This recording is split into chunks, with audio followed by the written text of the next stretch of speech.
পশ্চিমবঙ্গের সকল জনগণকে নমস্কার জানিয়ে শুরু করছি আজকের বিশেষ প্রতিবেদন। আপনারা জানেন মমতা ব্যানার্জির দল হেরে গেছে। তৃণমূল কংগ্রেস নামে যে দলটা সেটা আজকে আর পশ্চিমবঙ্গে নেই। তার দলের লোকেরা বর্তমানে তৃণমূলের সঙ্গে গদ্দারি করেছে।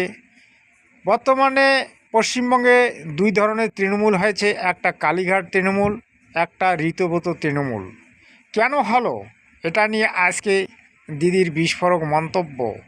আপনারা যদি শুনেন তাহলে দিদি আজকে কি বলল, যে তার দলের সঙ্গে তৃণমূলের সঙ্গে যারা গদ্দারি করেছে, একদিন এই তৃণমূলেই তাদের মা ছিল, তাদের জন্ম দিয়েছে, তাদেরকে নেতা বানিয়েছে।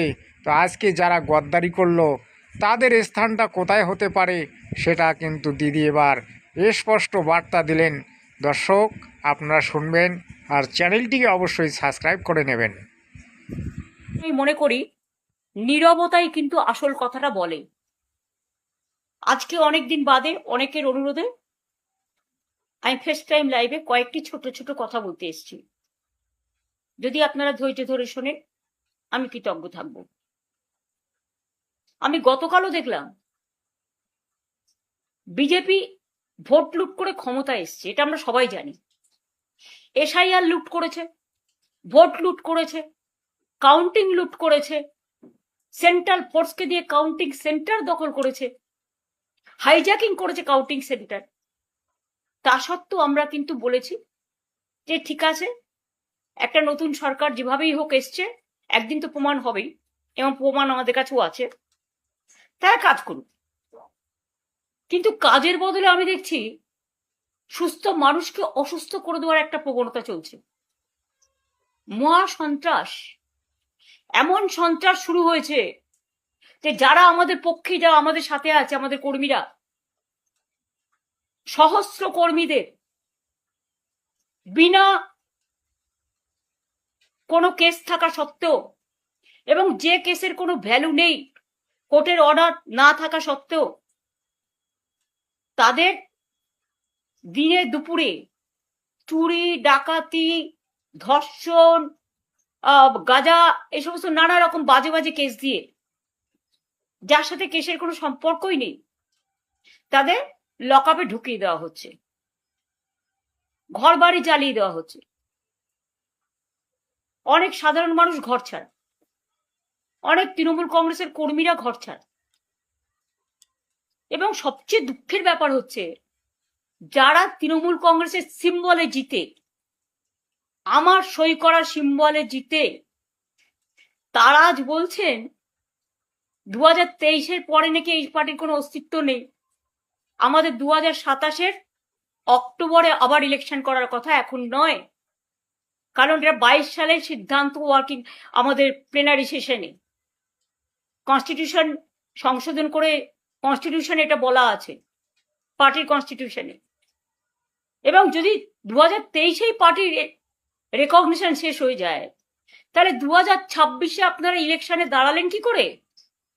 সিম্বলটা তো আমি দিয়েছিলাম, অল ইন্ডিয়া তৃণমূল কংগ্রেসের চেয়ারম্যান হিসেবে জোড়াফুল সিম্বলটা, এবং পার্টির নামটা তো আমি দিয়েছিলাম, সই করেছিলাম।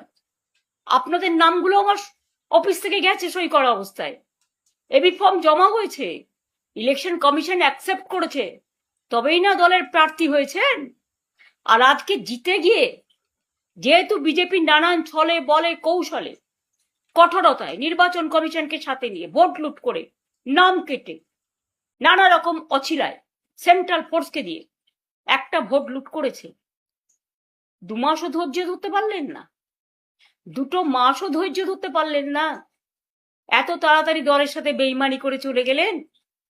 আর বেইমানি করারও তো একটা সীমা থাকা উচিত। পার্টির সাথে বেইমানি না করে, যে পার্টিটা আপনাদের কাছে জন্মদাত্রী মা, আপনারা তো সরাসরি বিজেপি করছেন এখন। প্রিয় দর্শক, আপনারা এতক্ষণ ধরে শুনলেন মমতা দিদির ভাষণ।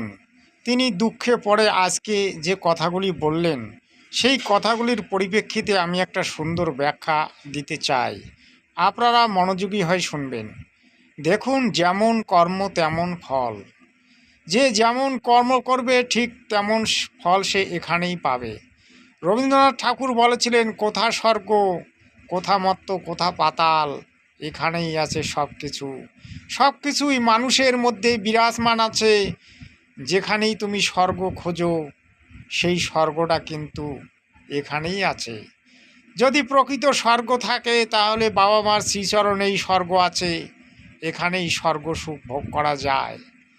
আর যে এখানে ওই মহিষাসুরের মতো কর্ম করে, যে ওই জঘন্য অপরাধের অপরাধী হয়ে নিজেকে বামুন হিসাবে সমাজের মধ্যে প্রতিষ্ঠিত করতে চায়, তার কিন্তু শেষ পরিণতি এটাই হয়।